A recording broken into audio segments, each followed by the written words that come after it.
Bonjour à tous, aujourd'hui une nouvelle sur une réaction à chaud du dernier film Marvel Doctor Strange The Multiverse of Madness, donc sorti mercredi,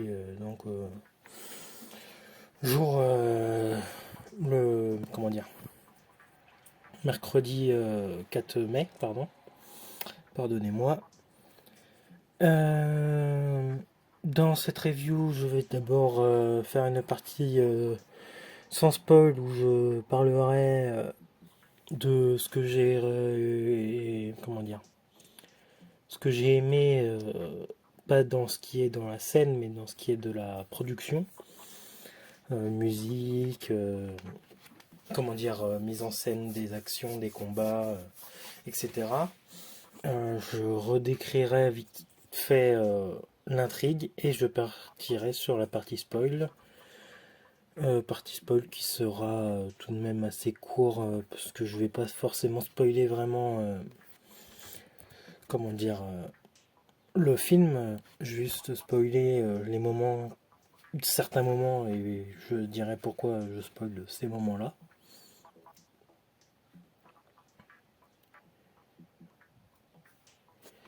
Et voilà pour ce qui est euh, de l'organisation de la vidéo. C'est parti. Commençons. Alors, tout d'abord, c'est un film réalisé par Sam Raimi, le même réalisateur qui a réalisé la première trilogie Spider-Man au cinéma dès 2002, si je dis pas de bêtises, jusqu'en 2008 ou 9. J'ai vraiment pas révisé. Sam Raimi qui est un grand réalisateur qui a fait notamment les Evil Dead que je n'ai pas vus. Et malgré tout, ça n'a rien enlevé à mon expérience pour Doctor Strange. Doctor Strange qui se situe donc après Spider-Man No Way Home et qui résulte potentiellement un petit peu quand même des séquelles et des séquences, oui non des séquelles et des conséquences euh, de celui-ci, donc de Spider-Man No Way Home, sur Doctor Strange du coup. Dans ce nouveau film Marvel Studios, le MCU déverrouille du coup un certain point d'existence qui est le multivers, déjà ouvert au vu des séries comme notamment la série Loki. Alors pour le film, disons que faudrait avoir vu WandaVision, mais malgré tout, si vous ne l'avez pas vu, faut au moins que vous soyez spoilé sur ce qui s'y passe et sur le comment dire sur l'état de Wanda à la fin de cette série. Les autres sont du bonus. Quand je dis les autres, c'est What If et Loki, c'est un peu plus du bonus. Que vous les ayez vus ou non, ça ne changera pas grand chose, mis à part l'apparition d'un héros potentiellement. Sur ce, du coup, film réalisé par Sam Raimi, qui a une durée de 2 heures, qui est plutôt faible par rapport à ce qu'on peut voir dans le MCU dernièrement, qui s'alentoure quand même pas mal autour des 2 heures et demie quand même, plus que des 2 heures. Malgré tout, la disposition du film est plutôt pas mal. C'est assez bien séquencé, il y a peu de moments de mou, de moments longs. Il y a quelques séquences qui peuvent être légèrement perçues comme longues, mais c'est plus un souci de dialogue du dans la séquence plutôt que un souci de film et de réalisation. Il y a également des séquences très bien imaginées et très bien effectuées au sein du film qui rendent l'expérience d'autant plus intéressante et plus impactante également. Qu'est-ce que je peux rajouter d'autre?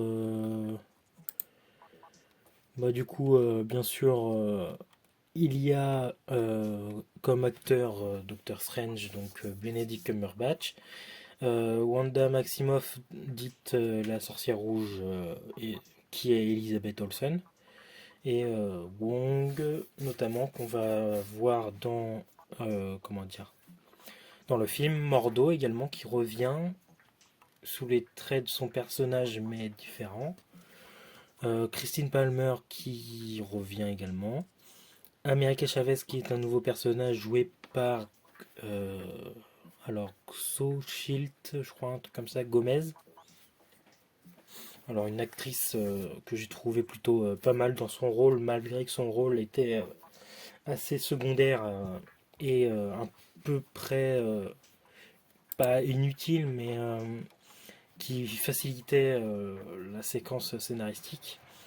Car oui, je me suis un peu plus attardé sur le film en tant que spectateur et non en tant que critique. Car personnellement, je n'avais pas relevé certains points euh, dès le début en regardant le film. J'étais vraiment là en tant que spectateur fan du MCU. Et après avoir cogité un petit peu, j'ai pu réaliser que n'empêche le scénario est encore une fois un petit point négatif peu élaboré qui tient sur quelques lignes, voire allez, on va dire une page. Malgré tout, c'est un assez bon film qui permet beaucoup comment dire, qui permet beaucoup de sentiments, d'évocation, d'évocation d'émotions au fil du visionnage. Maintenant, je pense avoir suffisamment explicité là-dessus. Je vais donc parler. Je vais donc passer à la partie spoil. Donc, je vous conseille d'aller voir le film avant de l'écouter. Et je vous souhaite une bonne séance pour ceux qui ne l'auraient pas encore vu. Je vous conseille quand même d'aller le voir. C'est un assez bon film. Malgré tout, là où je trouvais que pour moi c'était l'un des films meilleurs, on va dire, comment dire, j'ai pu utiliser dans ma façon de penser le terme masterclass dans le sens où le film était vraiment bon et nouveau dans le genre. Malgré tout, il ne se positionne non pas dans mon top 5 des meilleurs films Marvel. Peut-être top 10.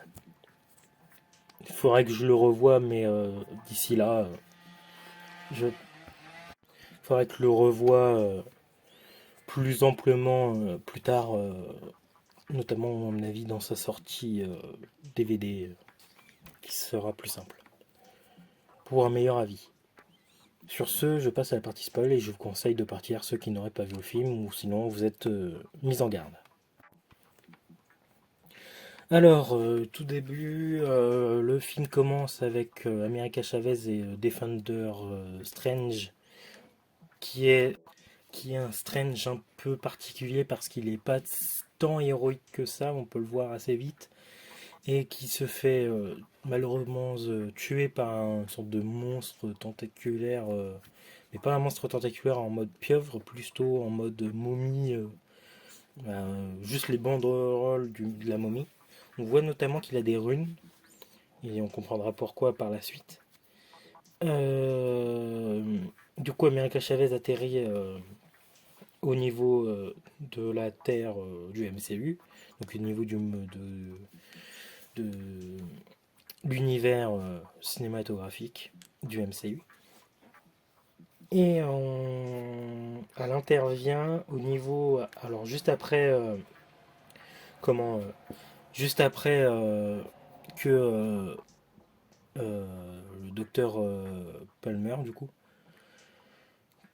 Christine se marie et du coup, Docteur Strange comment dire, il participe à ce mariage en tant que invité et non en tant que marié. Du coup, Dr. Strange va aider America Chavez en ne comprenant pas pourquoi elle le reconnaît et pas lui, ne la connaissant pas du tout. Wong intervient aussi, et c'est là qu'on voit, alors c'est pas Shumagora, c'est, j'ai oublié le nom de la créature, mais le poulpe à un œil, qui se fait tuer par Doctor Strange. La mise en scène des combats et des chorégraphies ainsi que la magie mise en œuvre est vraiment très belle et a fait beaucoup plus magique et sorcellerie, comme on peut le voir notamment dans les séries animées, dessins animés comme Avengers ou Spider-Man, où on voit Doctor Strange, plus que juste pouvoir géométrique à la Doctor Strange 1. Malgré tout, on en voit un petit peu. Donc par la suite, America Chavez explique tout. Doctor Strange va donc voir Wanda en voulant savoir ce qu'elle pourrait savoir. C'est là que Wanda se trahit en disant que bah, du coup elle sait que c'est America Chavez. Et alors que Strange lui avait encore pas dit le nom de la personne. Et donc on comprend vite que, oui, America Chavez est poursuivie entre guillemets par Scarlet Witch, donc la sorcière rouge, donc Wanda, qui émet des menaces en utilisant bien le terme raisonnable, qu'elle était raisonnable jusqu'à maintenant et qu'elle ne va plus l'être. Elle attaque donc Carmartage et dans une scène assez sympathique comment, où Doctor Strange enferme Wanda dans l'univers miroir, la dimension miroir. Euh, L'ingéniosité de Wanda fait qu'elle utilise les reflets pour revenir dans la dimension normale. Et dans une scène qui est assez sympathique et qui est plutôt bien pensée. Puis par la suite, alors que Wanda est sur le point de prendre les pouvoirs d'America Chavez, America Chavez qui n'arrive pas à utiliser ses pouvoirs, sauf quand elle a vraiment très peur, emporte du coup Doctor Strange et elle dans plusieurs dimensions jusqu'à arriver à la dimension des Illuminati. Du coup, ce que je pourrais rajouter, c'est que il y a quand même un manque. J'aurais aimé passer un peu plus de temps dans les dimensions, dans les différentes univers, pardon.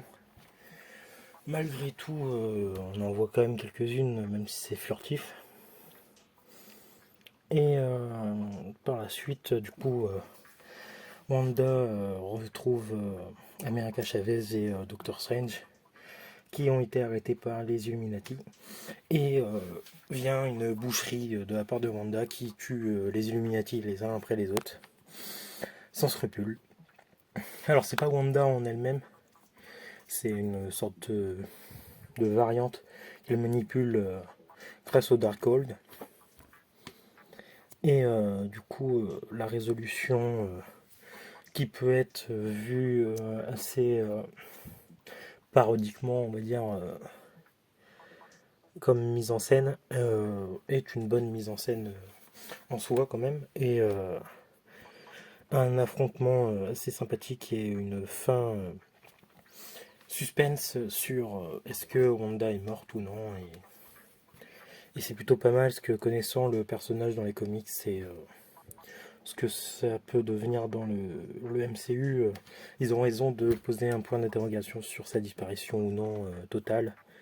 Et quoi qu'il se passe, le personnage est bien mieux pour le moment mis à l'écart, étant plutôt pas mal puissant, pouvant reformater un univers comme ceci.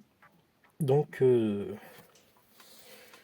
les Illuminati du coup qui sont composés de Monica Rambeau en tant que Captain Marvel, Captain Carter que l'on a pu apercevoir dans le What If qui est la copine de Captain America, donc Carter, qui du coup remplace Captain America pour prendre le sérum. Mister Fantastic qui est de la deuxième version. Black Bolt, donc Flèche Noire, qui est le chef des Inhumains et qui est le même acteur que celui de la série que personne ne parle parce que personne ne la connaît, personne ne l'a vu qu'elle est pas terrible et qui était malgré tout sympa. Et du coup le professeur X qui est Patrick Stewart si je ne me trompe pas, et le tout premier X-Men, tout premier professeur X au cinéma, tout simplement. Et malgré tout, ils ont tous une fin assez sympathique et bien mise en place et limite choquante pour certains. Avec tout de même un bémol sur le fait qu'on n'ait pas assez vu, je trouve, Mister Fantastic se battre. Mais bon, peut-être par la suite, vu que le film 4 Fantastic est possiblement toujours possible, même sans réalisateur. Sur ce, j'espère que cette petite réaction à chaud vous aura plu. Je vous dis à bientôt pour de nouvelles vidéos et prenez soin de vous.